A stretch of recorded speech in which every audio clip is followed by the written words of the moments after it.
और भोपाल से खबर मिल रही है जहां तीसरी लहर की आशंका को लेकर अलर्ट जारी किया गया है। सरकारी अस्पतालों में सुविधाएं अब बढ़ाई जा रही है, बच्चों के इलाज के लिए भी सुविधाएं बढ़ाई जा रही है और कई ऐसे सरकारी अस्पताल है जहां बेड्स की संख्या बढ़ाई जा रही है। हमीदिया अस्पताल में बेड्स की संख्या 1000 अब कर दी जाएगी। इसके अलावा NICU और PICU वार्ड भी अलग से तैयार किए जाएंगे और कहा जा रहा है कि संभावित तीसरी लहर में खतरा जो है बच्चों को हो सकता है और इसी के चलते NICU और PICU वार्ड अलग से तैयार होंगे। सरकारी अस्पतालों में तमाम तरीके की सुविधाएं मुहैया कराई जाएगी। इसको लेकर तैयारियां भी चल रही है। ज्यादा जानकारी के लिए हमारे संवाददाता अमीन हमारे साथ फोन लाइन पर जुड़े हैं। अमीन, संभावित तीसरी लहर को लेकर हर कोई डरा हुआ है और यही वजह है कि मध्य प्रदेश ही नहीं पूरे देश में और प्रदेश में भी इसको लेकर कई तरीके की तैयारियां की जा रही है। देखिए, दूसरी लहर में जिस तरह की स्थितियां हुई, तीसरी लहर में वैसा ना हो, इसको लेकर सरकार पहले से ही काम कर रही है।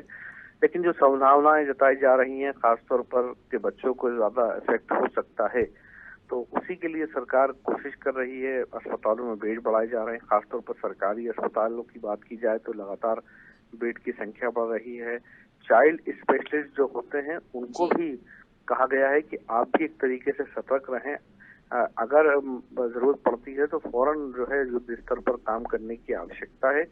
ऐसे में जब दूसरी लहर की हम इतनी भयावहता देखकर गुजर चुके हैं, हालांकि अच्छी बात यह है कि मध्य प्रदेश में कोविड पॉजिटिव संख्या लगातार कम हुई है, लेकिन जो बच्चों को जो कोविड होने की बात बताई जा रही है वो इसलिए भी कही जा रही है क्योंकि अभी छोटे बच्चों के लिए कोई वैक्सीनेशन का प्रभावी इंतजाम नहीं है।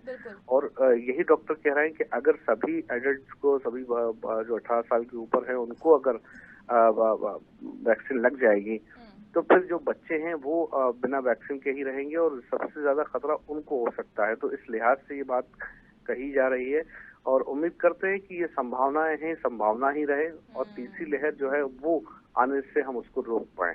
जी बिल्कुल अमीन, जिस तरीके से डेल्टा प्लस के मामले राजधानी भोपाल में मिल रहे हैं उसे लेकर भी कहा जा रहा है कि जो आंकड़ा सामने आ रहा है पॉजिटिव मरीजों का और डेथ का, उसको लेकर यही कहा जा रहा है। कुछ डॉक्टर्स का भी यही कहना है कि अगर डेल्टा प्लस वेरिएंट या तीसरी लहर की अगर हम बात करें तो कहीं ना कहीं स्थिति खौफनाक हो सकती है।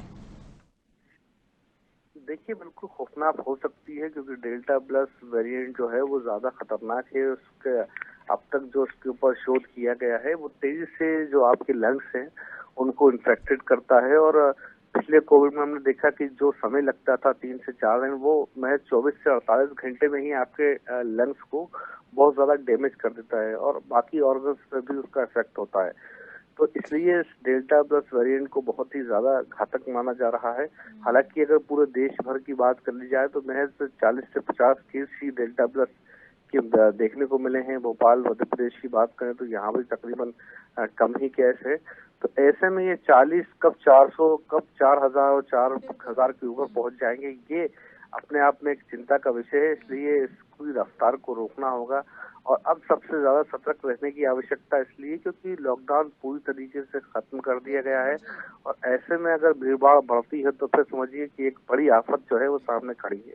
जी चलिए, शुक्रिया अमीन हमसे जुड़ने के लिए और तमाम जानकारी के लिए। तो सरकारी अस्पतालों में सुविधाएं बढ़ाई जाएगी। दूसरी लहर में जो स्थिति हो वो अब तीसरी लहर में ना हो, इसके लिए सरकार भी अलर्ट है।